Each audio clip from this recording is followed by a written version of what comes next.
le jeûne de 40 jours que le Seigneur a fait, si vous lisez la Bible, vous relisez dans toutes les coutumes, vous allez voir que la Bible dit que le Seigneur eut faim. Ça n'a pas dit que le Seigneur eut soif.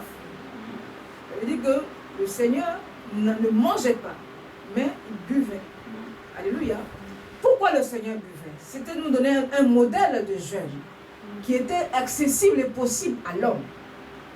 Par contre, un jeûne de 40 jours sans boire, sans manger, il n'y a que Moïse et Élie. Pourquoi? Parce qu'ils étaient dans la présence de Dieu.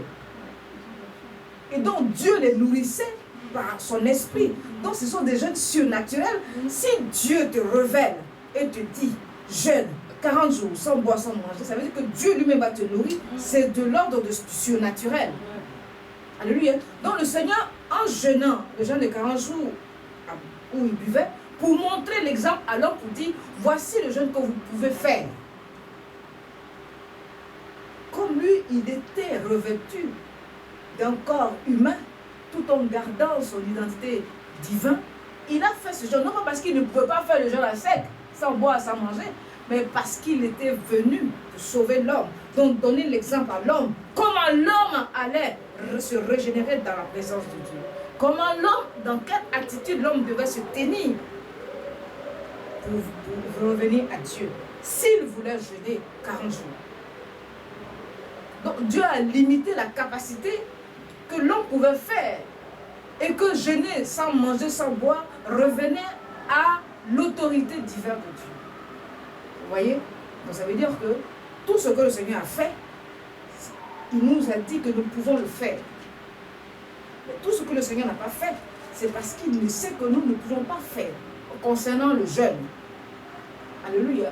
Et le Seigneur jeûnait tout le temps. La Bible n'en parle pas, parce que ça faisait partie de ses habitudes. Mais le Seigneur jeûnait tout le temps. Le jeûne, c'est quoi? Le jeûne, c'est se revêtir à chaque fois. C'est se purifier.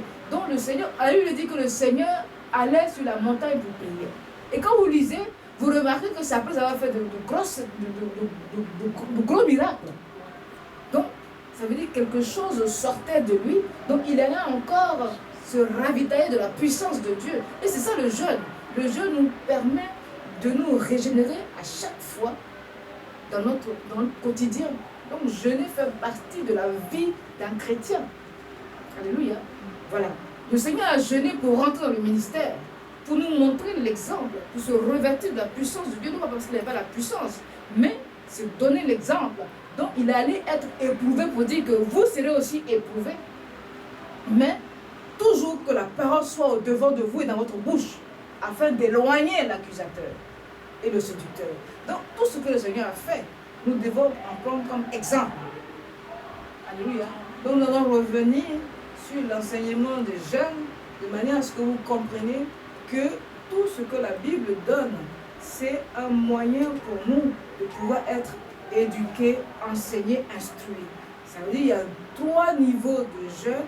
Et dans le jeûne normal, le livre qui va avec, amen, et le jeûne normal, c'est ce que le Seigneur, le jeûne absolu, c'est de l'ordre de 3 jours, Esther, et le jeûne de Moïse et Élie. Voilà, Élie a jeûné, a mangé, et il n'a pas mangé pendant 40 jours, il était sous la puissance.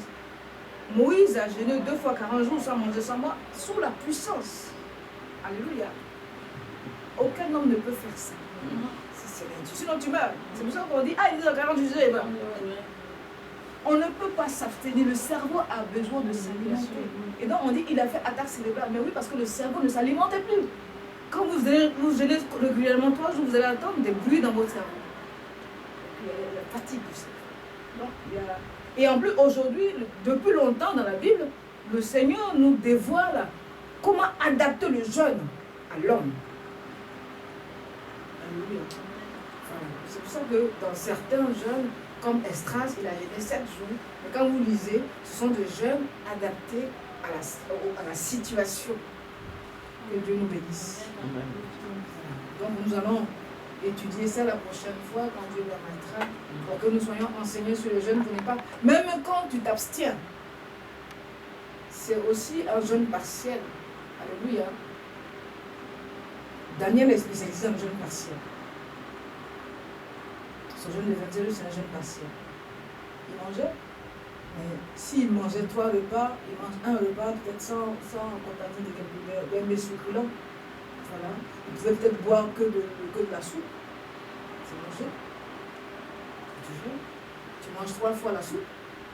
Mais normalement, tu mangeais bien consistant, mais là, tu manges. Tu peux manger du pain sec.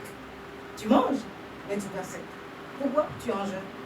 Et les gens disent, mais tu jeûnes comme ça, tu manges le matin du pain sec, la midi du pain sec, le soir du pain sec. Oui, c'est la pénitence. Le jeûne veut dire la pénitence. Est-ce qu'on se comprend? Voilà. Le jeûne veut dire la pénitence. Donc, pénitence, ça veut dire je m'abstiens des choses que j'aime. C'est ce que les catholiques font. Voilà. Alléluia. Ben oui, c'est parce que, voilà, dans la parole de Dieu, il y a tout. Voilà. Et si on ne fait pas de faux zèle, voilà, on ne va pas mourir. Le jeûne n'a jamais tué. Voilà. Le jeûne, ça fortifie. Il y a le jeûne pour avoir la puissance du Saint-Esprit et pour rafraîchir la puissance du Saint-Esprit. Il y a le jeûne pour obtenir la guérison. Et le jeûne pour décanter les situations. Dieu a tout mis ici. C'est pour ça que Satan utilise pour renverser et bloquer et détruire. Donc la Bible, c'est une puissance. Alléluia. C'est une puissance si on l'utilise selon la volonté de Dieu. Alléluia. Que le Seigneur soit béni. Nous allons remercier notre Seigneur Jésus.